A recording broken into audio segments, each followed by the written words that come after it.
हाँ हाँ रेडी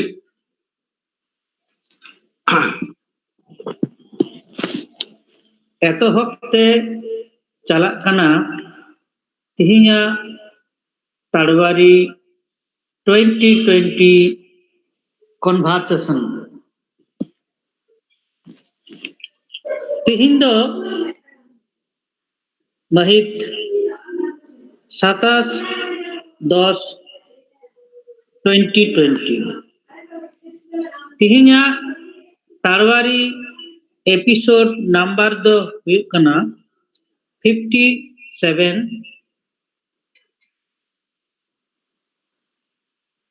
जोहार गोसाई मारांग बुरु थुम आले में चुंदो बुरु ᱤᱧ ᱫᱟᱥᱚᱨᱚᱛᱷᱤ ᱢᱟᱹᱡᱷᱤ ताड़वारी पाथाम डेन सापड़ावी आपे सानाम को सानाम नेनेलिया को डोबो जोहारिंग चलापे कना तिहिङा आखड़ा रे पेड़ा लेकातबुन नाम आकादिया न्यूमुरुम सासापड़ावी नुई दो उमुल पाथाम डेन एडिटर कनाय साउते कमी कसने प्रोफेसर कनाय मानवतान बिनय कुमार सोरेन बिनय दा मा आले पहाटा कोन जोहार जोहार जोहार नपाय गे मेनामा तो हाँ नपाय गे चेतन रेन चांदो बुंगा दायाते आशीषते दिसोम होड़ा आपातत नपाय गे हाथ मिनैया आपे को जानी उनका गे हाँ हाँ नितो तो अक्तो की अबु नौका कते दोहो का बुना हाँ हाँ नपाय तेहना गुन कुरुमुटुई दाबुन कुरुमुटुया ठीक ठीक आदो हा अलंग गलमरा लांग लहा इदिया बिनय दा पुलते आमा उपरुम छटियर तबुन में इया उपरुम दो इया बुको तोपा दिसोम दो आतु दिसोम दो कना बाकुड़ा जिला ना रानीबान ब्लॉक रेतरा आतु रे अब ओडे खुना गे आतु रे पहिलो दो ओलो पढ़ाओ ओना ताइदम सुर रे झिलीमिली युतुमान उच्च माध्यमिक स्कूल ओडे भर्ती ओडे खुना गे माध्यमिक उच्च माध्यमिक पास कते नदिया जिला ना मोहनपुर जहाँ दो कल्याणी सुर रे विधान चंद्र कृषि विश्वविद्यालय रे जहाँ दो आप gazette level BSc agriculture honours ते भर्ती ओडे के अपना मास्टर डिग्री हो साउते पीएचडी डॉक्टर डिग्री हो पीएचडी हो विधान चंद्र कृषि विश्वविद्यालय के कराव हुई केना ओना तायम अपना तो एडीए रे जहाँ दो एग्रीकल्चर डेवलपमेंट ऑफिसर लहा तहल्ला तो दो assistant director of agriculture administration नोआरे 10 मास लेका बहाल ताहे हुईला पुरीना झालदारे ओना तायम दाव जामेना ना विश्व भारती विश्वविद्यालय रे वीडियो एम देना एवं ओडे जाय हो मन साला ओना दाव नाम केते नोडेगे 1996 साल खन अध्यापना से अध्यापक हिसाब ते बहाल मिनैया नितो होंडेगे मिनैया और लई गानोआ हयतो नोडे खय गे मुचेदा इजन जहां कामी कासनी दो अच्छा अति सराव आदो बिनय दा नोडे आमा कटी डेट ऑफ बर्थ कटी लेता मार ओड़ा रे बाबा इजा डेट ऑफ बर्थ दो 1965 साल ना February na 4 tarik अच्छा mane jaha certificate ba হ্যাঁ হ্যাঁ date of birth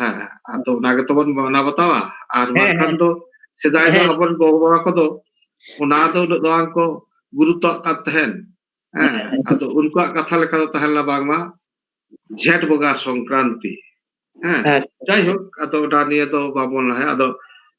go baba do mane Hanapuri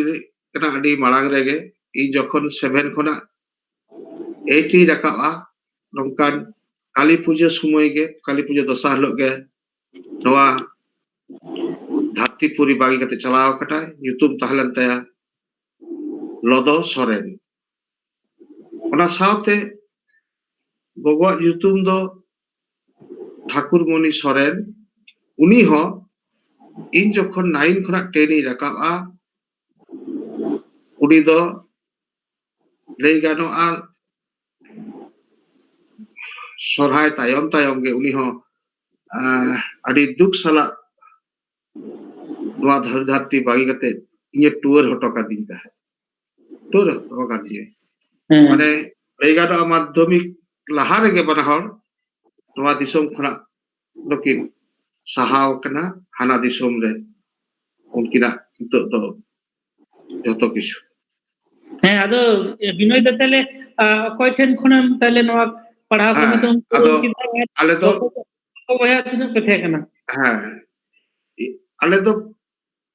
पुन हर तहना पुन हर मध्य पेया गे दीदी ताको इन दो हुडी उतरी आदो तालाई दीदी जहां उनी दो आदो आतु रेगे एटा पाड़ा रे टोला रे उनी दो बापला हुई लेन ताया आदो उनको हासा जायगा हम आलेयां ओड़ा सुर के तहलेनते गोगो जखोने तहैना गोगो जखोने एकलायना उन समय आदो मेता तहना नोडे गे सुर गे ओड़ा गेन नुकिन तो इन दो हॉस्टल री तहन कान तहना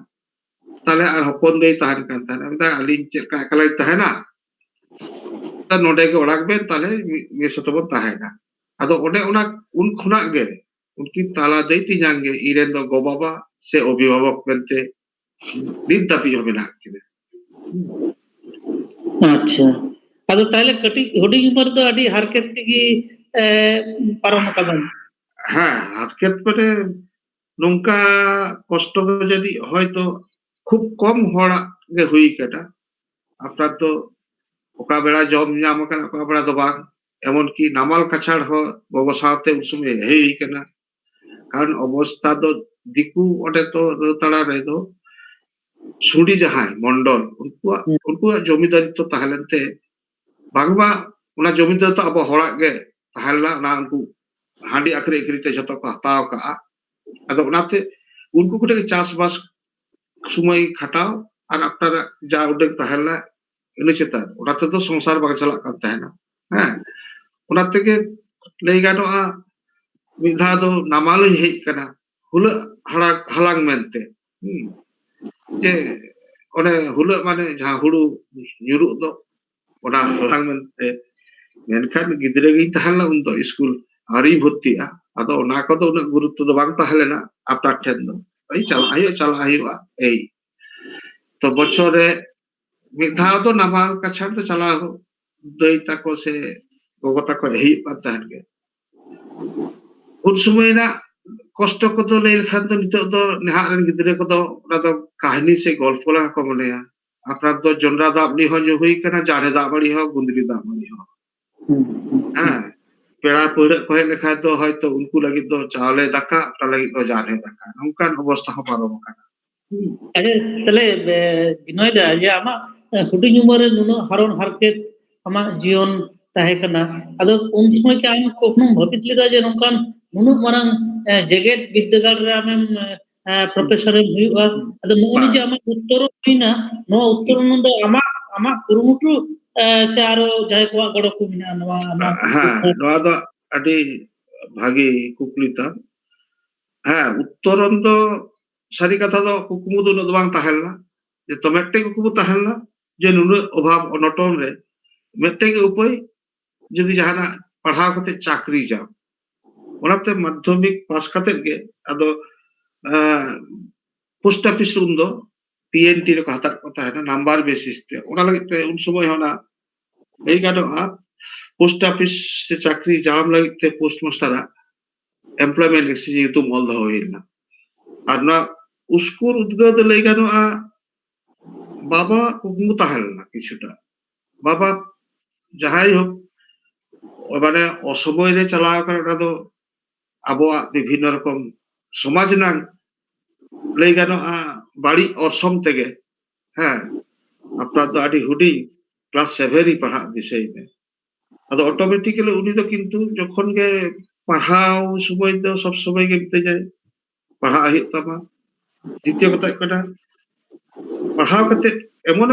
माने हड़म दो का जहां दो इया माने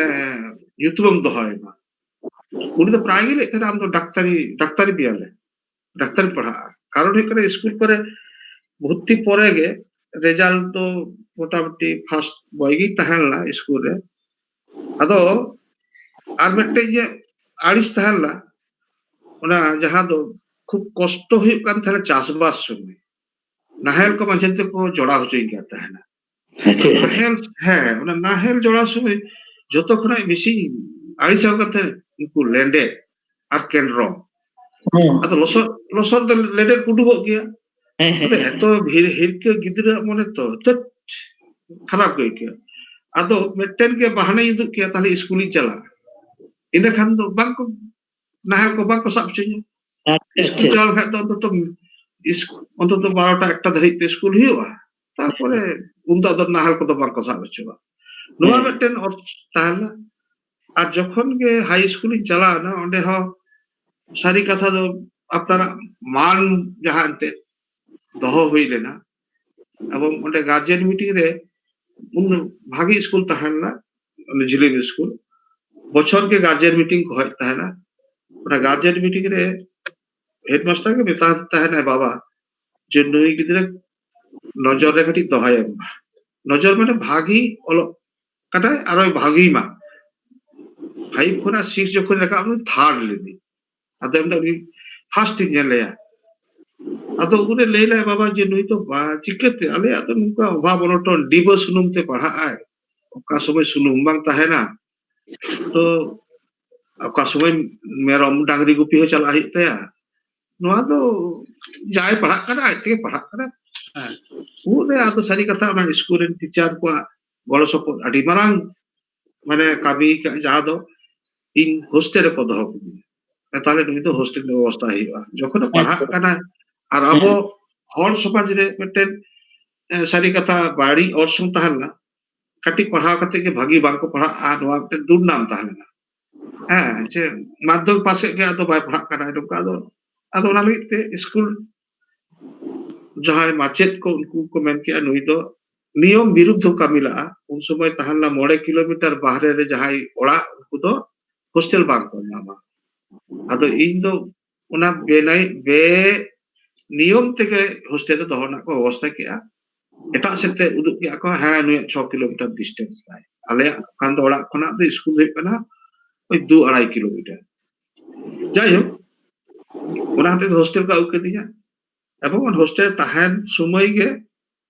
जा किछु सारी कथा दो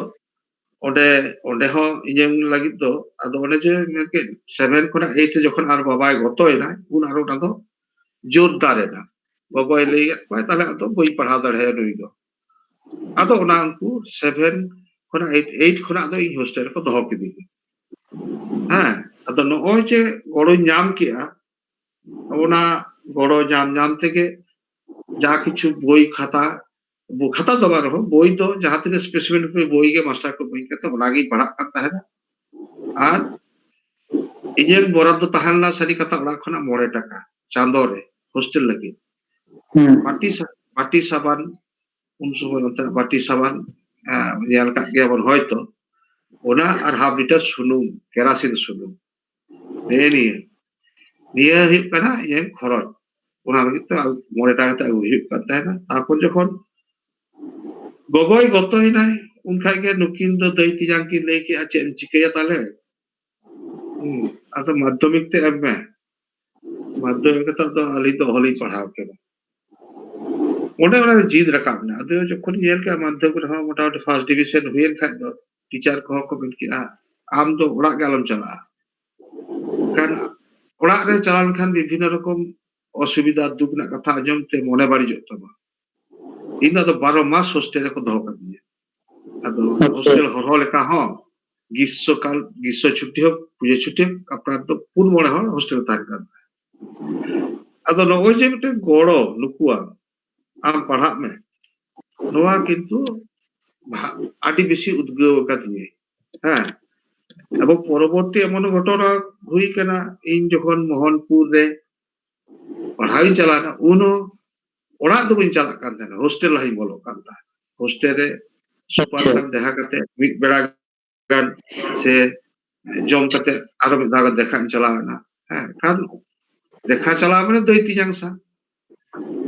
ᱟᱨ ᱱᱚᱝᱠᱟ ᱫᱟᱹᱭ ᱛᱤᱧᱟᱝ ᱢᱤᱫᱴᱮᱱ ᱥᱟᱹᱨᱤᱜᱮ ᱟᱯᱱᱟর ᱚᱵᱷᱟᱵ ᱨᱮᱫᱚ ᱩᱱ ᱥᱚᱢᱚᱭ ᱢᱮᱱ ᱞᱟᱜᱼᱟ ᱠᱤ 7 ᱫᱤᱱ ᱵᱮᱥᱤ ᱪᱷᱩᱴᱤ ᱡᱩᱫᱤ ᱵᱟᱝ ᱛᱟᱦᱮᱱᱟ ᱟᱞᱚᱢ ᱦᱤᱡᱩᱜᱼᱟ কারণ হিজুᱜ ᱥᱮᱱᱟᱜ ᱠᱷᱚᱨᱚᱪ ᱢᱮᱱᱟᱜ ᱛᱚ ᱚᱱᱟ ᱫᱚ ᱟᱹᱰᱤ ᱜᱮ ᱞᱟᱜᱟᱣ ᱞᱤᱧᱟᱹ ᱦᱮᱸ ᱟᱫᱚ 7 ᱫᱤᱱ ᱪᱮᱛᱟᱱ ᱠᱷᱟᱡ ᱚᱠᱟᱨᱮᱢ ᱛᱟᱦᱮᱱᱟ ᱴᱷᱤᱠ ᱜᱮᱭᱟ ᱦᱤᱡᱩᱜ ᱢᱮ ᱵᱟᱠᱷᱟᱱ ᱫᱚ ᱟᱞᱚᱢ ᱦᱤᱡᱩᱜ ᱟᱫᱚ ᱦᱚᱸᱜᱼᱚ ᱱᱚᱝᱠᱟ ᱯᱚᱨᱤᱥᱛᱷᱤᱛᱤ ᱨᱮ এনিহাও ᱵᱟᱹᱧ ᱦᱤᱡᱩᱜ ᱠᱟᱱ ᱛᱟᱦᱮᱱᱟ এমন কি হপন তে যখন বাপলা হইনা উন ᱫᱚ ᱤᱧ ᱫᱚ মোহনপুর রে কল্যাণী মোহনপুর রে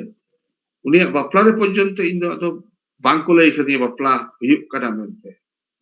ᱯᱚᱨᱮ ᱨᱮ ᱢᱤᱫᱴᱮᱱ ᱵᱷᱟᱜᱽᱱᱤ ᱜᱤᱫᱽᱨᱟᱹ ᱨᱟᱭᱯᱩᱨ ᱨᱮ ᱩᱱ ᱫᱚ ᱯᱨᱟইমারি হাই স্কুল টিচার উনি চিঠি অল কাতে ᱢᱮᱛᱟ ᱦᱟᱫᱤᱧᱟ ᱡᱮ হপন কাকি বাপলা ᱫᱚ ᱦᱩᱭᱱᱟ ᱢᱮᱱᱛᱮ ᱟᱫᱚ ᱪᱤᱠᱟᱹᱧ ᱵᱩᱡ ᱠᱮᱜ ᱡᱮ যাতে আলো খরচᱚᱜ ᱢᱟ ᱱᱚᱣᱟ ᱞᱟᱹᱜᱤᱫ ᱜᱮ ᱵᱟᱝ ᱠᱚ ᱞᱟᱹᱭ ᱠᱟᱫᱤᱧᱟ ᱦᱮᱸ ᱟᱠᱚ ᱛᱚ ᱡᱚᱜᱟᱲ ᱦᱩᱭᱩᱜ ᱛᱟᱠᱚᱣᱟ ᱚᱱᱠᱟ পরিস্থিতি ᱫᱚ ᱛᱟᱦᱮᱸ ᱞᱮᱱᱟ এরপরে যখন গে মাধ্যমিক ᱠᱷᱚᱱᱟᱜ এইচএস ᱨᱮᱦᱚᱸ ᱱᱚᱣᱟ সুযোগ ᱤᱧ ᱧᱟᱢ ᱠᱮᱜᱼᱟ মেডিকেল ᱦᱚᱸᱧ ᱧᱟᱢ ᱞᱟᱜᱼᱟ টাকা অভাবতে বই ভর্তি লেনা ᱟᱫᱚ বিধান চন্দ্র রে ভর্তি কাতে মনে না টিউশনি কিᱧ ᱯᱟᱲᱦᱟᱣ ᱠᱚᱣᱟ ᱜᱤᱫᱽᱨᱟᱹ ᱠᱚ ᱟᱨᱤᱧ ᱠᱚᱢᱯᱞᱤᱴᱟ ᱠᱤᱱᱛᱩ ᱪᱟᱸᱫᱚ ᱵᱚᱸᱜᱟ ᱞᱮᱠᱟ ᱢᱤᱫᱴᱮᱱ সিনিয়র দাদাই রুম রে প্রথম দফা দহল দিনে উনি ওনা মিটে হোস্টেল রে গুল যাহা মানে কয়লা যাহা গুল কো মেতা দো মানে ইসিন লাগি জ্বালানি ওনা মিটে হোস্টেল রে উনি মিডিল মানে কামিয়া সাপ্লাই না আতো উনি যখন উনকা গে আম যেমন কুলি কিদিয়া উনকা কুলি কিদিয়া ওড়াগ না অবস্থা কো যখন আজম কে উনি তো ফিফথ ইয়ার এমএসসি উনি চাকরি ᱧᱟᱢ ᱠᱟᱜ এলাহাবাদ ব্যাংক রে ᱟᱫᱚ ᱢᱮᱱᱫᱟ ᱱᱚᱣᱟ ᱤᱧ ᱟᱲᱟᱜ ᱜᱤᱰᱤ ᱠᱟᱜ ᱞᱟᱹᱜᱤᱫ ᱟᱢ ᱱᱚᱣᱟ ᱠᱟᱹᱢᱤ ᱪᱟᱞᱟᱣ ᱤᱫᱤ ᱢᱮ মালিক সাং সে মহাজন সাং উপরুম হᱴᱚ কামা ᱟᱢ ᱫᱚ টিউশনি আলম করাওয়া ᱱᱚᱰᱮ ᱠᱷᱚᱱᱟᱜ ᱡᱟᱢ ᱧᱟᱢᱟ ᱡᱟ ᱟᱢᱟᱜ ᱠᱚᱢᱤশᱚᱱ ᱵᱟᱵᱚᱫ ᱛᱮ ᱚᱱᱟ ᱛᱮᱜᱮ ᱟᱢᱟᱜ ᱵᱷᱟᱜᱤ ᱞᱮᱠᱟ ᱪᱟᱞᱟᱜᱼᱟ ᱟᱫᱚ ᱚᱸᱰᱮ ᱚᱱᱟ ᱡᱮ ᱧᱟᱢ ᱠᱮᱜᱼᱟ সাপ্লায়ার হিসেব তে ᱧᱩᱛᱩᱢ ᱦᱟᱫᱤ মিনি ব্রিকুইট সাপ্লায়ার ᱢᱮᱱᱛᱮ তারপরে পড়াও কাতে গে গ্রাজুয়েশন পরে গে মিটে চাকরি ᱧᱟᱢ ᱞᱟᱜᱼᱟ ᱚᱱᱟ ᱫᱚ ᱠᱟᱱᱟ সেন্ট্রাল সিল্ক বোর্ড রে বেঙ্গালুরে ইন্টারভিউ হুইনা পোস্টিং কো এমা দিña মালদা মহেশ মাটি রে তো ইন দা মিন টাইম যাহা দো লই গানোয়া মাস্টার ডিগ্রি স্কলারশিপ পরীক্ষা ᱧᱟᱢ ᱞᱟᱜᱼᱟ দিল্লি আইসিআর আলে যাহা কাউন্সিল মেনাᱜᱼᱟ ওনা স্কলারশিপ চাঁদো রে 1200 টাকা কাতে ᱧᱟᱢᱚᱜᱼᱟ 12 বছর লাগি আদো তাহলে ওনা বন্ধু বান্ধব তে ᱧᱮᱞ ᱢᱮ ᱱᱚᱝᱠᱟ তো স্কলারশিপ ᱧᱟᱢ তাহলে master degree am se ba আদি যখন সুযোগ ই ᱧᱟᱢ কিয়া তাহলে বই করাওয়া কোন দিন হলো কষ্ট হয় না আর ইয়ে লাইফ দেখা চালাও লেকানা ক্ষমতা স্টের কান দি দেই তিজাং তো কিন্তু অন্তে কে লেকে আদো বাপলা মিয়ালে হল বলে কো সংসার ᱧᱮᱞতাম চাষবাস মে আদো বাংলা যাই না তো টেন লেই গানোa হাপেন দিনে নুই পড়া চেদ দিবা আপনার সংসারে ᱧᱮᱞᱟᱭ ᱥᱮ ᱵᱟᱭ ᱧᱮᱞᱟ ᱚᱱᱟ ᱛᱚ ᱴᱷᱤᱠᱟᱹᱱ ᱵᱟᱹᱱᱩᱜᱼᱟ ᱦᱮᱸ ᱩᱱᱠᱤᱱ ᱵᱩᱡᱷᱟᱹᱣ ᱠᱮᱫ ᱠᱤᱱᱟ ᱤᱧ ᱞᱟᱹᱜᱤᱫ ᱫᱚ ᱟᱵᱮᱱ ᱢᱤᱫ ᱢᱮ ᱦᱚᱸ ᱵᱟᱝ ᱠᱷᱚᱨᱚᱪ ᱦᱩᱭᱩᱜ ᱛᱟᱵᱮᱱᱟ ᱤᱧ ᱫᱚ ᱱᱤᱛᱚᱜ ᱫᱚ মোটামুটি রোজগারিᱧ এহᱚᱵ ᱠᱟᱜᱼᱟ ওনা আরো কিছু হড়াᱜ অবদান তাহেন না তবে ᱞᱟᱹᱭ গানোa ᱚᱱᱟ স্কুল ᱨᱮᱱ হেডমাস্টার মশাই যাহাই তাহারাই ᱤᱧ ᱜᱟᱛᱮ ᱨᱮᱱ ᱟᱡ ᱵᱟᱵᱟ ᱜᱮ ᱩᱱᱤ ᱱᱚᱝᱠᱟᱭ ᱢᱮᱛᱟᱭ ᱛᱤᱧᱟ ᱩᱱᱤ ᱴᱷᱮᱡ ᱠᱩᱞᱤ ᱡᱚᱝ ᱤᱧ ᱪᱟᱞᱟᱣ ᱞᱮᱱᱟ ᱪᱟᱠᱨᱤᱧ ᱪᱟᱞᱟᱜᱼᱟ ᱥᱮ ᱪᱤᱠᱟᱹᱭᱟᱹᱧ ᱟᱫᱚᱭ ᱢᱮᱱᱫᱟᱭ ᱧᱮᱞ ᱢᱮ ᱵᱟᱥ ᱨᱮ ᱠᱚᱱᱰᱟᱠᱴᱟর রেল ᱩᱱ ᱫᱚ ᱪᱟᱞᱟᱜ ᱠᱟᱱ ᱛᱟᱦᱮᱱᱟ ᱠᱳᱞᱠᱟᱛᱟ ᱠᱷᱚᱱᱟᱜ ঝিলিমিলি নাইট সার্ভিস উনি কন্ডাক্টর প্রচুর টাকা বাড়ায় তো এবং উনি যদি ওড়াগায় দুয়ারায় উনি তো কিন্তু কো মেতায়া ও ওনার টাকা তো আয়ার টাকা তো বাং কানা আর মেটে প্রাইমারি টিচার উনি খনা খুব কম টাকায় জামা উনি যখন ওড়াগায় উনি তো যাই হোক সেলুটে আপো এরপর আম ঠিক নেই হায়ার ডিগ্রি করা আছে চাকরি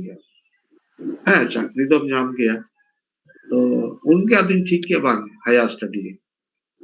स्टडी करते एमएससी पास करते के बैंक करना हम जाम ना হয় আড়াগ গিরি কিনা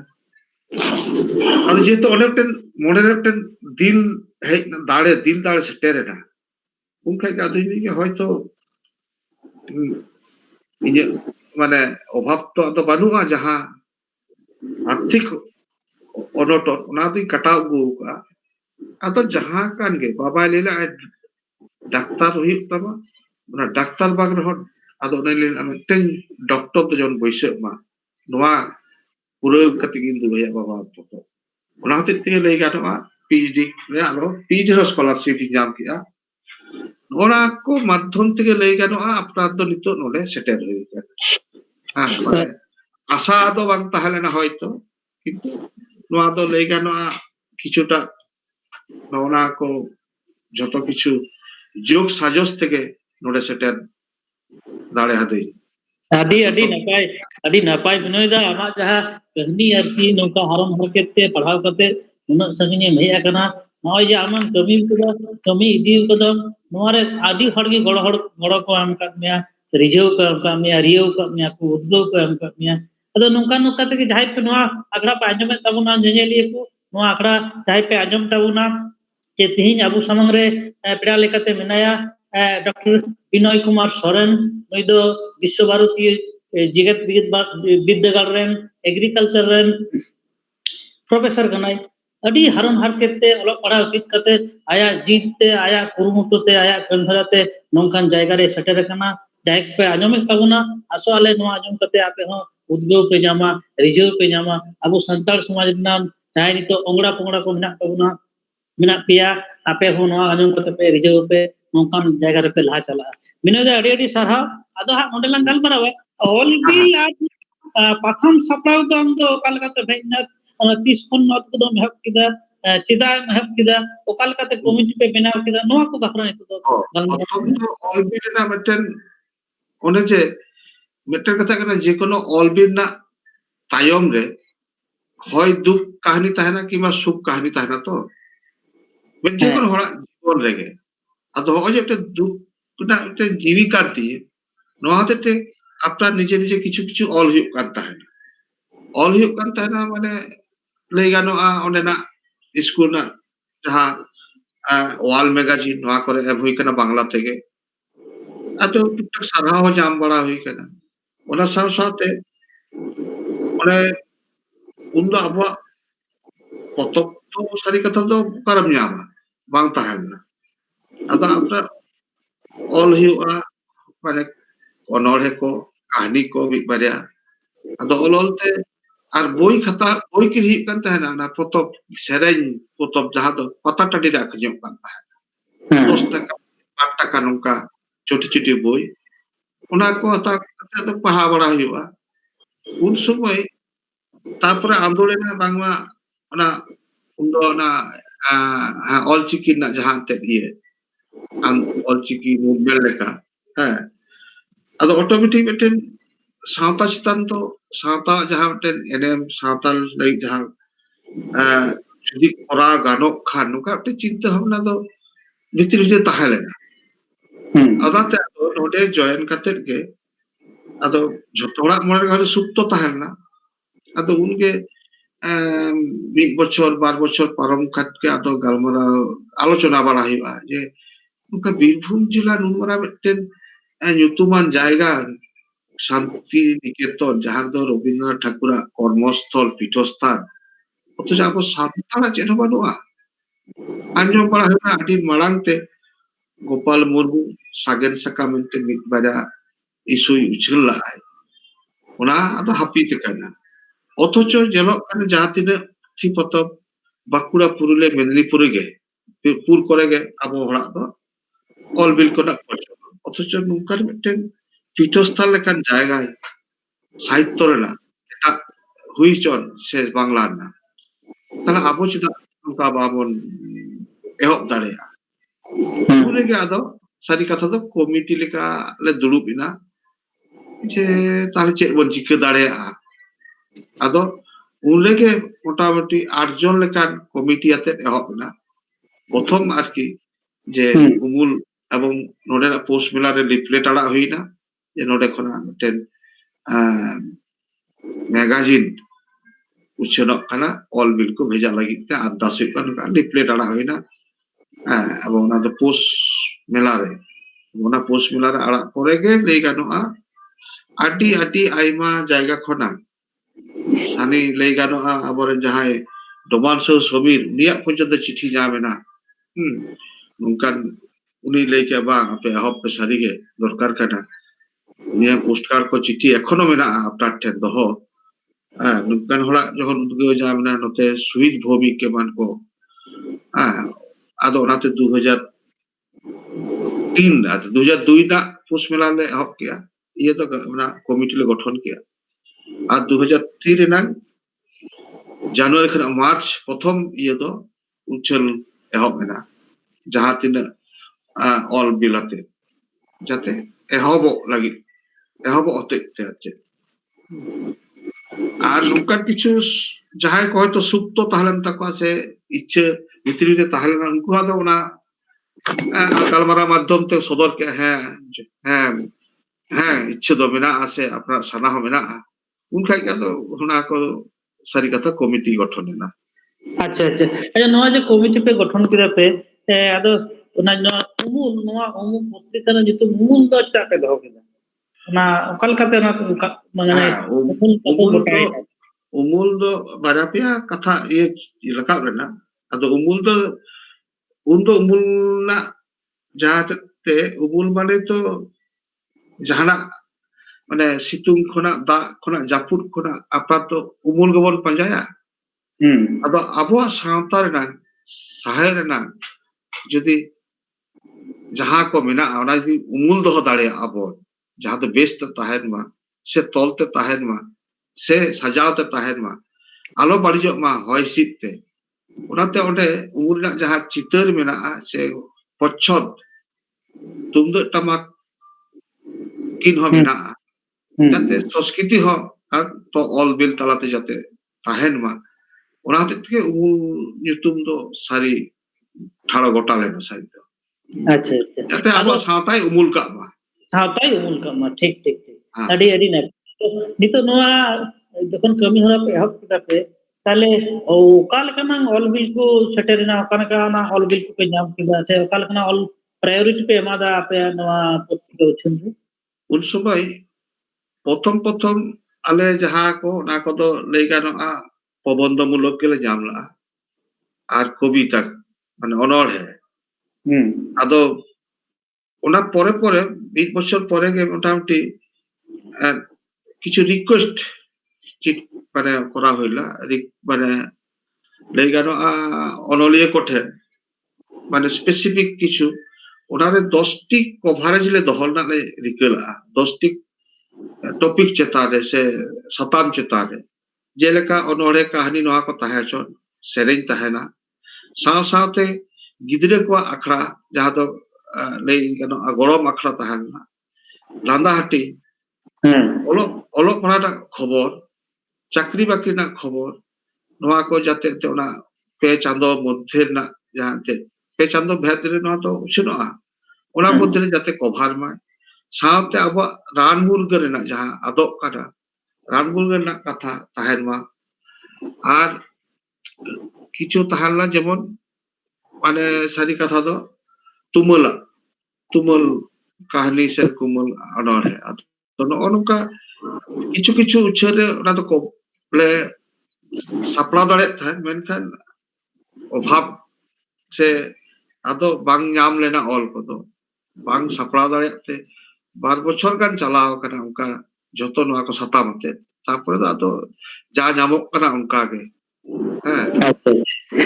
ᱟᱫᱚ ᱵᱤᱱᱚᱭ ᱫᱟ ᱱᱚᱜᱼᱚᱭ 2003 ᱨᱮ ᱱᱚᱣᱟ ᱢᱚᱝᱜᱚᱞ ᱯᱚᱛᱨᱤᱠᱟ ᱯᱮ ᱩᱪᱷᱟᱹᱱ ᱠᱮᱫᱟ ᱮᱯ ᱠᱮᱫᱟ ᱯᱮ ᱟᱫᱚ ᱱᱤᱛ ᱦᱟᱹᱵᱤᱡ ᱚᱞ ᱵᱤᱞ ᱫᱚ ᱪᱮᱫ ᱞᱮᱠᱟ ᱧᱟᱢᱚᱜ ᱠᱟᱱᱟ ᱚल बिल को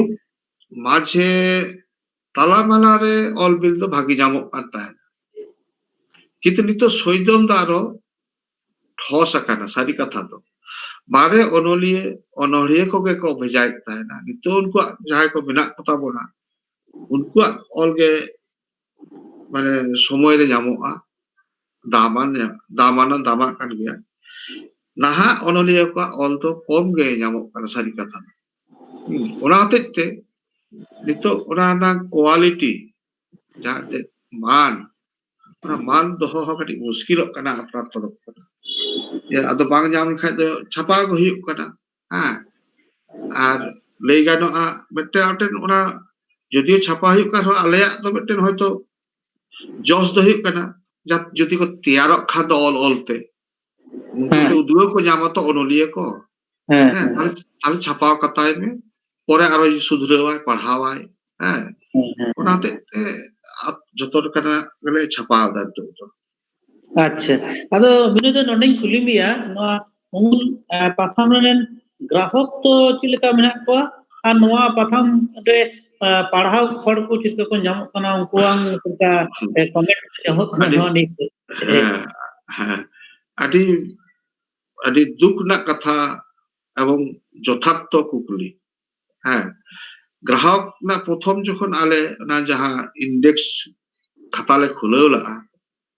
प्राय 320 को ताहलेना तालामाला रे ओडे खना हापिद हापिद नितो लई गाना ग्राहक दो 20 खन 22 जन 20 को 22 जन जहां दो एनुअल ग्राहक कना हां एवं लई गाना पपराव को हो जे नेल के जे पत्रिका ताले ठीक है जो ᱧᱟᱯᱟᱢ रे हताव की आय किरिंग की आय नोआ मानसिकता दो अपना ठेक दो नासेना रहो दुख ना करा बांग को पढ़ावदा इजे माने नेलते दो हां अद जोर कते जदी मेताय होयतो जोरा बोरा हताव के आय पॉकेटे दो के आय बैग रे पैसा एवं समय तो किंतु नासेना रहो बन चिंते दे भाई ओनका कना ओनाते के लेगारे तो पूरा अपना अंटा कुल ये तेगे चला विधि कना अच्छा दादा नोना कारण दो अजे दो चिद होई दाड़िया नोना अजे चिद होई दाड़िया नोका अजे तो हुयुक कना सारी कथा अडी सारी कथा जहां ओना तो अबो खूब रस्क सला बन अतंग दाराम का आबों ऑल आबों साहे देना संविधान स्वीकृत कते नोआ ना प्रसार प्रचार ना एवं नितो दो लई गानोआ जतो स्तर रेगे जतो चानाच रेगे मोटामुटी एहब अकाना मोटामुटी पूरा बांग रहो एहब अकाना तैयार कत्ता बरको आइमा लेकान आइमा गे ते पुठु कोड़ा कुड़ी को किंतु इnya ऑब्जर्वेशन नुकुआन रस्के दो नोआ पढ़ाव लगी तो बा आको सिलेबस को भाल लगी सिलेबस ना बोई छड़ा उनको दो इnya नेलते दो हयतो पत्रिका मैगजीन पढ़ाव दो साना कम गेता को जहां दो लहा दो सिलेबस से स्कूल गाड़ विद्यागार करे पढ़ाव अलग पढ़ा बागियो का रहो हर आको निजेरा ये तेगे माने जी आको साना तेगे पढ़ाव ताहना को किरिंग कते से खय कते ओडे ओना रस्क दो हयतो आबो नाहा पपड़ कोठे बांग तैयार कना माने नादे ये व्यक्तिगत पूराटा के व्यक्तिगत अभिमति बनेना स्कूल यदि पढ़ाव ना आया यदि सिलेबस कवर दा ताले हयतो हताव जखन के येलता बा नोआदे कोनो काबिर वाला या दो आज जे बाड़ती पढ़ावाय अथच उनी गे हा नेले में যখন সারি কথা তো এটা এটা ইয়ে না সাহেব না বাংলা না সে ইয়ে না কাহিনী বই को पढ़ावे दाय হয়তো হ্যাঁ বা ম্যাগাজিন को पढ़ावे दाय কিন্তু ওনাতে হয়তো খামতি হুᱭᱩᱜ ᱠᱟᱱ ᱛᱟᱵᱚᱱᱟ আর মানে নওয়া ᱫᱚ ᱤᱧ ᱥᱟᱹᱨᱤ ᱠᱟᱛᱷᱟ ᱱᱚᱣᱟ ᱫᱚ ᱵᱮᱠᱛᱤᱜᱚᱛ ᱱᱚᱣᱟ ᱫᱚ ठीक ठीक ᱤᱧ ᱦᱚᱭᱛᱚ ভুলᱤᱧ ᱞᱟᱹᱭ ᱫᱟᱲᱮᱭᱟᱜᱼᱟ तो रस्क तो जानी उनका बांग तैयार kan takwa ontot tala redo bang bang ona do sari katha gem lay da ona do bang teyar kan takoa abo mane abo santal samaj ren jahay ko nito hara gidre ko kuch ja ko chaite chaite gidre ko mane olok padhaw sahitya padhaw tar ja hewa ona do aku leka ge arki to eta se ko jalak kana eta se ko raska jog kana arki ona saate ona saate abo ane miten abo nijera ahom modde miten motobhed হ্যাঁ চিকি Bangla Roman সে দেবনাগরী ওনা করতে হো কিছুটা হরদো আরো কো আড়িস মানে ᱞᱟᱹᱭ ᱜᱟᱱᱚᱜᱼᱟ বিমুখ ᱡᱟᱦᱟᱸ ᱫᱤᱠᱩ ᱛᱮᱠᱚ ᱢᱮᱱᱫᱟ ᱦᱮᱸ ᱚᱱᱟ ᱪᱮᱫ ᱤᱧ ᱯᱟᱲᱦᱟᱣ ᱛᱟᱭᱟ ᱦᱮᱸ ᱱᱩᱭ ᱫᱚ ᱱᱚᱣᱟ ᱫᱚ ᱵᱟᱭ ᱠᱩᱥᱤᱭᱟᱜᱼᱟ ᱦᱚᱱᱤ ᱫᱚ ᱤᱧ ᱫᱚ ᱱᱚᱣᱟ ᱵᱟᱹᱧ ᱯᱟᱲᱦᱟᱣᱟ ᱱᱚᱣᱟ ᱪᱷᱟᱲᱟ ᱵᱟᱹᱧ ᱯᱟᱲᱦᱟᱣᱟ ᱦᱚᱜᱼᱚ ᱱᱚᱝᱠᱟ ᱢᱤᱫᱴᱮᱱ ᱠᱤᱪᱷᱩ ᱤᱭᱟᱹ ᱦᱚᱸ ᱛᱮᱭᱟᱨ ᱟᱠᱟᱱᱟ ᱤᱧᱟᱹᱜ ধারণা যে ᱡᱟᱦᱟᱸᱭ ᱢᱟᱨᱮ ᱠᱚ ᱩᱱᱠᱩ ᱫᱚ ᱦᱚᱭᱛᱚ ᱪᱤᱠᱤ ᱵᱟᱝ ᱠᱚ ᱠᱩᱥᱤᱭᱟᱜᱼᱟ ᱦᱮᱸ ᱵᱟᱝ ᱠᱩᱥᱤᱭᱟᱜ ᱫᱚ ᱵᱟᱝ ᱠᱩᱥᱤ ᱫᱚ ᱠᱩᱥᱤ ᱱᱤᱛᱚᱜ ᱵᱟᱝ hewa sanai koa kusi ki bai kusi ai nijera apnar mitten jaha lipi কিন্তু হয়তো আরো না প্র্যাকটিস তে ইয়েতে হয়তো আচার্য को ইকেদা उनका के যেমন নাওয়া জাহান उनको তো খোঁজক না চিকি খাইদি পড়াও কিয়া মানে ওনা তো হয়তো ইদি বলে দা বাহানা লকাগে হয়তো বাহানা যে ওটি চিগতি এড়াওয়া নোয়া কথা দিনলে হয়তো ko leya খান তো পড়াও দে আর যদি পড়াও দাঁড়িস না বা পড়াও বুঝ লাগি তো মানে baba no do dia hon kang anak kan dia ado actually padhaw ke bako padhaw da jahay kata ki mere jaha chiki dige uchano kan ma kintu padhaw kan nito do padhaw dare kya ko menkan onka do kan ko padhaw da no do adi duk lina katha kana ado bina da nota ko chala te amang no ul patham re mari onoli ko kala ko select badaw kana আর ওকালকা কো উদ্যোগ করবে নোয়া নিয়তে ঘটিত লেতো মারে অনুলিয়া কত যেমন অনিলাই কেরেন যে হানি রোমাংস সমীর উনি যতক্ষণ গুণমান সে মানা বাতা লেখানি অনলিয়া সিলেক্ট লেনা এবং ভাগি উচ্ছে লেখা হয় ওতে কেসি টুডু রাঁচি খন উনি গড় এম কায় শহীদ নুই ইয়ে সুধীর মিত্র তারপরে শহীদ ভৌমিক সম্ভবত এম কায় সাথে নুকু জাহাই আবরেন আবো মধ্যে দ লাই গানোয়া জমাদার কিসকু নতে নুই বর্ধমানের মারে উনি আরে আচ্ছা আচ্ছা যাই হোক বর্ধমানে উনি যায় উনি ওটা উৎস নাই গিয়ে ম্যাগাজিন উনি তারপরে পরবর্তীকালে যেমন পরবর্তী স্টেজে যতটুকু লাই গানোয়া আচ্ছা মহাদেব হাঁসদা উনি গমকে হ মাঝে মধ্যে দিস হুদিস এম কাতে রামদাস মান্ডি লেতাড়ে এমে তাহনা যাহা তো কারাম বিনতি কারাম নিয়ে আদিত্য মান্ডি নিতো যাহাই মেলায় তাবনা হ্যাঁ উনিয়া উচ্ছে লেখানা ভাগি ভাগি ইয়ে আছে উনিয়া তো অনল তারপরে টিসি বাসকে রেগুলার তাহলেন তায়া মেনা গিয়া উনিয়া তো অনল হে কো মানে উনকু তো মারে তো মধ্যে তো বই লইদা তো মারে কত উনকু গে আর Shobharam Besra kani iya nyusun ko hilit ako haram hi haram kana to adi napai ge thik ben ado unik kuli me thale mari onoli ko nuno mari onoli ko उत्साहम नाम कदा उनको को गड़ो का में हॉल बिल एम करते no और नोका चला परामर्श हको एम करने अदो ये नावा ओनोलिया को नवा उमुल प्रथम ते को रखा भय करना नावा ओनोलिया को उनकान को जमी बया कथा निबार ओनोलिया को जुतुम नंतो नावा ओनोलिया तो जतो खना माने भागी रखा माने नो आई कृतज्ञता स्वीकार का जहाँ दो जेमन हरलाल मुर्मू रेगुलर ऑल एम का आय एवं आई स्वीकार का जे है नवा उमुल जे उमुल लेते या मेनते उमुल का दी एमो गया एखोनो सतीलाल मुर्मू सिउड़ी रे जहाँ प्रथम युवा पुरस्कार जाम का आय उनी दो नवा उमुल रे उछन परेगे उत्साह जाम करते ऑल जहाँ आया ना ये कविता बोई दो एवं ओना रे येंगे सर्टिफिकेट मेना ना बोई रहो एवं ओना साथे नुकु लेबरा गणेश मार्टी अब नुई सार्जो उमुल नुई हे एबे ताहेना हाते मेना सुरेंद्रनाथ हेम्ब्रम नेकड़ा पहाड़ी तै तो नेकुल सिनी सुरेंद्रनाथ बाबू हो भागी भागी ओले भेजा ताहेना आदो आपात तो चबाव कान ताया आर नहा मध्य दो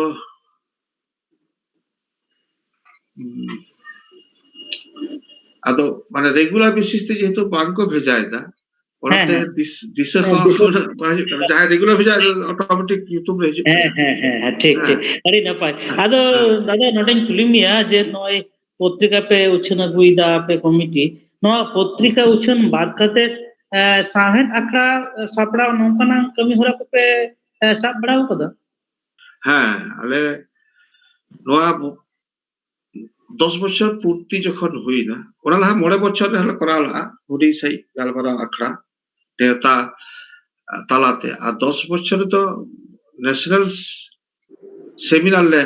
দহলা আবাদ ছিলেন ওরা তো নুকু অনলিয়া को प्लस उद्गव चाहे को उद्गव ले उनको को सिरपा चाल हुई कना साथे आलोच माने जानते गालोच आखड़ा বা দিন ধরে করা হইল না ওনা তো বড় এমনি না সিল মাইসোর হ্যাঁ central indigenous central institute of Indian language নুই সিল মাইসোর খনা বড় কো আমলা আর বিশ্বভারতী না মেধা সাধুরামচাঁদ মুর্মু উনিহর ইয়েতে উনি জানাম সাই সেরমা জানাম ইয়ে হিসেবতে गालो चखराले दोहला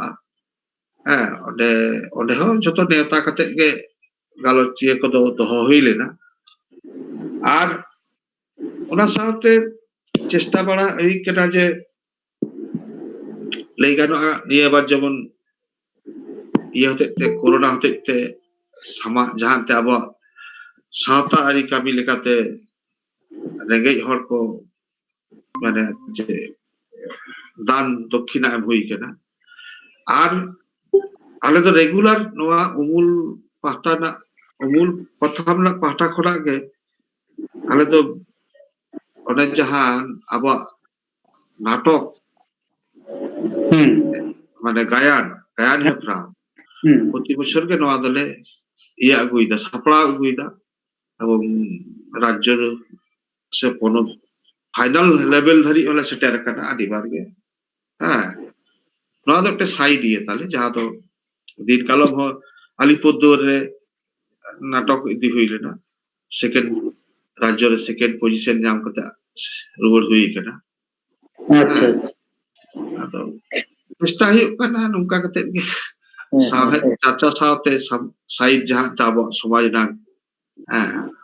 कमी को एवं ओना रे हो मटेन आतु ओड़ा नुकु जहाय को उदुम गिद्रे नोआ नाटक रे बार बेबछर दले सेलेदेट को जाते उनको हो ओटे मोटिवेशन अको मोटिव अको कामी होरा करे नोआ बालीपाड़ा पियरसन पोले नोडे मेना अब हटरा उनको ने सेलेदेट को बार पे बेबछर धरे तो अच्छा अच्छा अड़ी नपाय बा नवा कमी हरा को अड़ी नपाय आपे हर पे मोटिवेट हुआ ओनलिया को पे मोटिवेट हुआ नुका लुसिका को मोटिवेट हुआ ना दो अड़ी नपाय कमी हरा अदो पाथाम टियते अड़ी गड़ी लांग गलबराव किदा नाथिना तो रिलीज रे लंग थाना अदो आम ठे रिक्वेस्टिंग मेंदा जे आमाम ऑल ऑनर है बांखान मिटांगान सेरिंग के जदी आंजम लेखा तो खुलो nyal हाँ ऑनर है ना अबे तले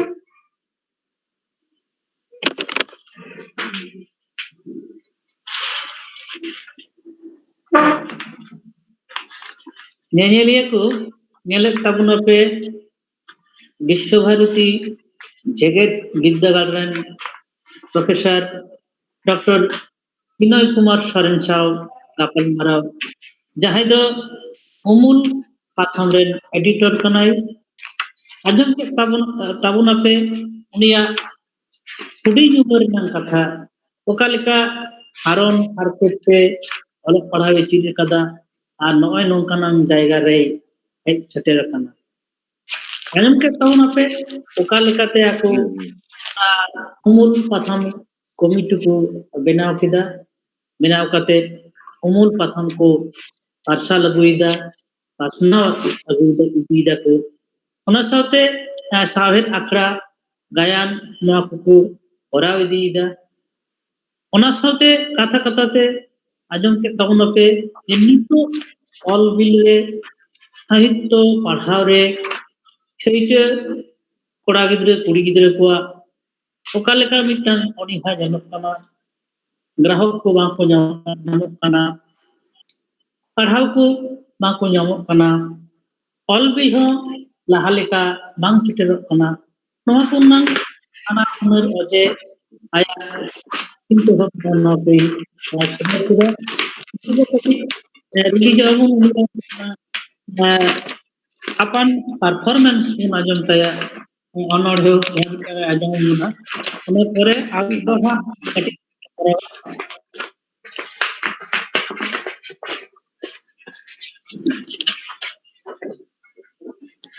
बिनोय दे बाकुड़ा रे उनिया जानम ताय दो बाकुड़ा जिला रे मेनखान नितो दो मिनाया सोलपुर शांतिनिकेतन रे एंड्रूज कोल्ली रे तहना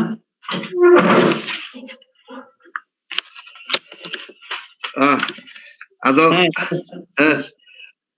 दुकी सदो दलहारे बई दो का सुर करे अच्छा है अच्छा बेटे ताले बखान दो सोराय के बेटे आजम बन किया तो सोराय दो ओना दो इगिन गाला ते बेटे अनोरगी आजम बन कना अच्छा जहाँ दो टीसी बास्के तुमुला ये रे अनोर है बुक रे उछल लेना अच्छा अच्छा अब दो की नौका गे अच्छा nyutum ka abo do ki nongka ge dikuti nyelet mia bari idam chet ho bain meta mete duso kidinya nyel tului cita bam layatinya bhul do okare khabra nyelte bari nyelte mid bar katha lay soje ge ijo sana kidinya undo phokayena hasuket mia bari reho medge karayan tama bangma inge undo kumunie bejel sahawa hora bugi hora bhage indo jani nongka ge am ge tum khoj leta ama sirjon ka ami tula jokha katamma bugi bari kuñ udu amma dikeli dei salare na bugi bhagi lay re do gorob raskate cheibe bari udu re do chita luti ke milui ke তবে কি ঝতকে যথা আর বুগি গেতামা এতম কয়ে একাল গে বানু তামা বাতা দাড়ে গে যখন বানু তামা তুলো জোখা দো আমগে চেদা এম খোজক কাটা তায়ম দারাম মেন দবন মেনা অন্তর তালা খন্দ বাবন খোজা রহর ᱥᱚᱫᱨᱚ ᱞᱩᱜᱽᱲᱤ ᱥᱟᱜᱟ ᱥᱟᱦᱟ ᱦᱚᱪᱚᱜ ᱛᱮ ᱥᱟᱯᱷᱟ ᱨᱮᱰᱟ ᱦᱩᱠᱟᱹ ᱫᱚᱵᱚᱱ ᱵᱟᱲᱟᱭᱟ ᱠᱩᱸᱫᱩᱛᱮ ᱦᱚᱵᱚᱱ ᱴᱷᱮᱞᱟᱣᱟ ᱤᱧ ᱟᱢ ᱫᱚ ᱵᱟᱝ ᱟᱠᱚ ᱜᱮ ᱡᱷᱚᱛᱚ ᱠᱚ ᱵᱟᱲᱟᱭᱟ ᱢᱮᱱᱠᱷᱟᱱ ᱱᱚᱝᱠᱟ ᱟᱵᱚ ᱫᱚ ᱪᱮᱫᱟᱜ ᱚᱠᱚᱭᱟᱜ ᱵᱟᱲᱟᱭ ᱦᱚᱸ ᱵᱟᱹᱱᱩᱜᱼᱟ ᱛᱮᱞᱟ ᱦᱚᱸ ᱵᱟᱝ ᱧᱟᱢᱚᱜᱼᱟ ᱛᱚᱵᱮ ᱠᱤ ᱥᱟᱱᱟᱢ ᱟᱵᱚ ᱫᱚ ᱱᱚᱝᱠᱟ ᱜᱮ ᱱᱚᱣᱟ ᱨᱮᱱᱟᱜ ᱞᱟᱹᱭ ᱫᱚ ᱦᱩᱭᱩᱜ ᱠᱟᱱᱟ ᱦᱚᱸᱜᱼᱚᱭ ᱡᱮ ᱟᱵᱚ ᱠᱷᱚᱡᱚᱜ ᱟᱵᱚᱱ ᱦᱮᱸ ᱤᱧ ᱡᱟᱦᱟᱸ ᱠᱚ ᱚᱠᱟᱨᱮ ᱵᱷᱩᱞᱚᱜ ᱠᱟᱱ ᱛᱤᱧᱟᱹ ᱥᱩᱫᱷᱨᱟᱹᱣ ᱠᱟᱹᱛᱤᱧ ᱢᱮ ᱥᱮ ᱛᱩᱞᱟᱹᱡᱚᱠᱷᱟᱭ ᱢᱟᱵᱚᱱ ᱢᱮᱱᱠᱷᱟन ᱡᱚᱠᱷᱚᱱ ᱜᱮᱵᱚᱱ ᱛᱩᱞᱟᱹᱡᱚᱠᱷᱟᱭᱟ ᱟᱫᱚ ᱛᱩᱞᱟᱹᱡᱚᱠᱷᱟ ᱥᱚᱢᱚᱭ ᱧᱮᱞᱚᱜ ᱠᱟᱱᱟ ᱚᱱᱟ ᱡᱚᱠᱷᱚᱱ ᱜᱮ ᱦᱚᱭᱛᱚ ᱠᱨᱤᱴᱤᱥᱟইᱡ ᱥᱟᱱᱟᱧ ᱢᱮᱭᱟ ᱡᱮ ᱱᱚᱣᱟ ᱫᱚ ᱱᱚᱝᱠᱟ ᱞᱮᱠᱟ ᱵᱷᱟᱹᱜᱤ ᱠᱚᱜᱼᱟ ᱟᱫᱚ ᱚᱱᱟ ᱦᱟᱛᱟᱣ ᱨᱮᱱᱟᱜ ᱫᱟᱲᱮ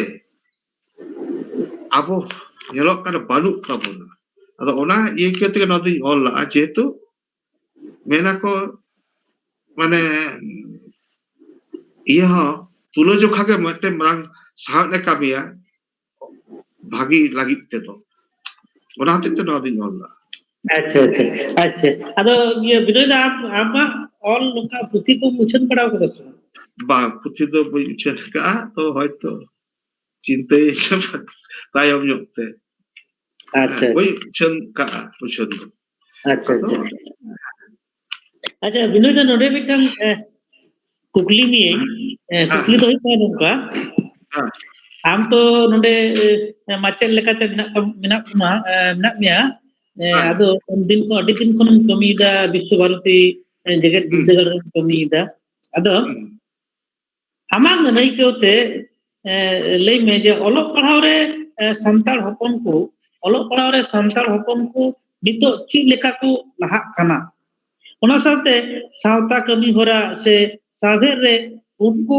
ओका लेका जपड़ावेम नेल जामेदा आमा माने अभिज्ञता ते ओना दिन लेका ओलोक पढ़ावते अब संताल हपन को पढ़ाव तो को पढ़ा कना लई गानोआ ओना दो लाहा खना दो जेहेतु अब गार्जियन को नासेना बन सचेतन कना से लाहाव कना से नासेना दाड़े हेई खात बना ओनाते पढ़ाव तो बन स्कूल को गया एवं ओना ऑर्संग हो भागी गे जामक कना जाम दो माने भागी भागी जायगा करे को सेटल कन ताबोना विभिन्न ये लिए लई गानोआ सब्जेक्ट से सताम निये ओना तो ठीक गया मेनखान जहां तीना लहाना ये तहलना माने चालू तहलना उना तो हयतो बाम्बो लहा दाड़े का उना तो अच्छा कारण ছোট ছোট সাবজেক্টের এখনো পর্যন্ত বালু কোতাবনা আবরেন মাচেদ এবং অন্ডে তো কিন্তু এটা উনকু এটা গাতাক রেন এসটি को বলন কানা মানে লেখা গোটাং নিতো তো সারি কথা সামান্য লে মাবন যাবো তিনে বিসিএস অফিসার না কথা বলা हां আবো মানে সান্তার গাতাক রে हां संताल कथा হ্যাঁ 10-12 জন মধ্যে মিড হল কি বার হল যেমন তাহলে নোয়া কত খুব কি লাহাও কান তাবনা সাথে নিতো আবো মানে লই গানোआ সাহেব রিলেটেড যাহা সাতাম সে বিষয় কান তাবনা ওনারে তো মাচেদ को ᱧᱟᱢᱚᱜ কান গে তাবনা মেনখান उनका झोतो माने जहां दो लई गानो साइंस से विज्ञान अंतेना हरे तो बानु को ताबना माने एकाल गे बानु को जेबन नि लई दा आलेया लाई देगे बा चैनल लाई रहा जेमन एग्रीकल्चर स्टैटिस्टिक्स एमनी स्टैटिस्टिक्स उनका से लई गानो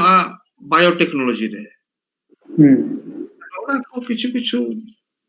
মানে ইনি আসাল না হয়তো লাহাত তাবনা को আর जहां लईदा ये लगते साहे लगते ओलो पढ़ा साथे है साता साता कमी होरा और सावेन दे ना बना सावता कामी होरा रे दो नाहा रे पठुआ कड़ा कुड़ी दो को कम गेता बोना उना दो बांग को हुदिसा सावता लगी दो बांग को हुदिसेदा हाँ उना दो okoyang dos okoyang गलती उना दो लई मुश्किल गया मेनखान उना तो उना akwa gahir te do banuga इजें nyalते अच्छा আর साहेब निये तो जदी लई हुआ ताले उना दो नुकु जहाई अब सानताड़ी साहेब ने को ओलक पढ़ाक कना नुकु के जदी को चर्चा खाय दो बाखान तो साधारण भाबते नवा जुवन पठुआ कड़ा कुड़ी एटा माने साहेब बाद दे जहां को पढ़ाक कना उनको चर्चा हो नोड़े तो कम गया कम गया है अडी सरी कथा गम लई के दादा जे सरी के कम गया अदो नोंडे तले मिटन कुली हिजुत राकाब कना आरकी जे नो अबो साहित्य चर्चा रे से साता कमी हरे कम कना सावता साहित्य आंदोलन रे चर्चा रे हड़ बांग को नमो कना नवा गिदरे को बांग को हिजुत कना ला हिजुत कना को मिटन साहित्य चर्चा रे जांगे दाराम मिटन तैयार कना अदो नोआ तो काल कते बुन सॉल्व दाड़िया नोआ को जांगे दाराम जाको जांगी दाराम आमेम नेल दामा अभिज्ञता रे जाको जांगी दाराम नेल दा साहित्य चर्चा रे अदो ओना को जांगी दाराम चित को कना ओका लेकते बुन सॉल्व दाड़िया आमा उयर जांगे दाराम तो हुई कना जहां को लहाव कान ताबोना उनको किछु किछु इनिशिएटिव हता हुआ इनिशिएटिव हता हुई कना जे जेमन जे किछु किछु जहां नहीं मानदा जे नवा सब्जेक्ट बानु कोआ है नवा सब्जेक्ट रे माचेत बानु कोआ से स्कॉलर बानु को ताबोना ताले হয়তো ওনার করে তো পোস্ট কম গিয়া আদো ওটা নাসেনা রিস্ক হতাও কাতে গার্জিয়ান को মানে মোটিভেট को আবো চেল কাই কানা ওনে যাহাই যদি জুলজি বটানি বাংলা ইংরেজি নয়া को तो पाचुर बड़ा काटा तो ओना बाहर जहां नवा सब्जेक्ट हुई ओना सब्जेक्ट तो उनको गिदरे दा को तो बांग खातावा कान ओने सीनियर दादा को नेलते ताले गार्जियन को तो ठीक भी आज नोआय पढ़ाल का हयतो बेटन जुदोते हयतो आय मतो गे जाम लाई रे तहा दाड़े सावते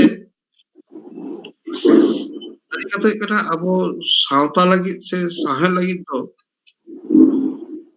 जोर जबरदस्ती तो बामन ठेला दाड़े हको कारण उनका रुचि सावते अबो रुचि बांग मिदो कना ये अपना किधर की बताए आनुआ पराग हुई तबा और उनको नितो आज माने लई गानो आज जीवन शैली जहा ओना तो भेगार गया लसो रे जहाय बाय ताला मिदाय सागात जहाय जागा रे बांग जागा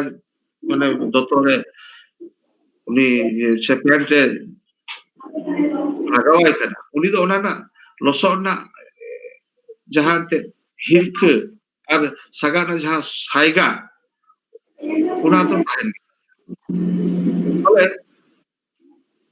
माने जहां को आबो जेलका बोन अतु उड़ा खरा बोन हराव कानते अतु ना टान अतु ना मिटन ये तैयार कर से जहां बाहर को हरा कातर गुल कत बोना नितो एमन किछु प्रोग्राम शेड्यूल कना लई गाना ओना दो आबो हो बाबन एफोर्ट दाड़े हो कना जे प्रत्येक सीजन रे गिदर पिदर हते बाबन सेटा दाड़े कना जहां दो ओना एनवायरनमेंट को हरा को आको जेल किया को सेणा किया को रिस्क को की ओना अभाव हुई कना नितो जदी बोन मेना सोराय रे चलो मोड़े माह गान बोन नेला को चेक कना बा ओना समय बाबन एम दाड़े कना आबो हो आर आको हा ओना जहां लई गानो ओलो कारिकुलम वाइट बाय परमिट तको है जे उनदिन प्राइवेट से ट्यूशन पढ़ाना ओकारे হয়তো স্কুল খুলে तको नोआ करते माने साहित्य सावते सावता जहां जड़ित बा रसा दो बांग बोन एम दाड़े कना आको बांग को नाम दे ये मोने है कना नोआ दो मिटन कारण हो कना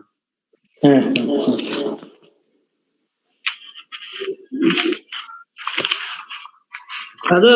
dadah node alang galwara nang mucuk se lang hidup kana adi kichu lang galwara kada ada nito tahle noa umul ja patham abuwa umul patham tabun santal samaj na sahitya चर्चा रे जहाय laha idi ida निद्दबी Laha idi ida ada noa umul patham re hapen dina wisar do ar ko chit ko mena adi noa di katilem alayabun khan হাফের দিনে আর তাহলে hapen din nang kami ora umul patham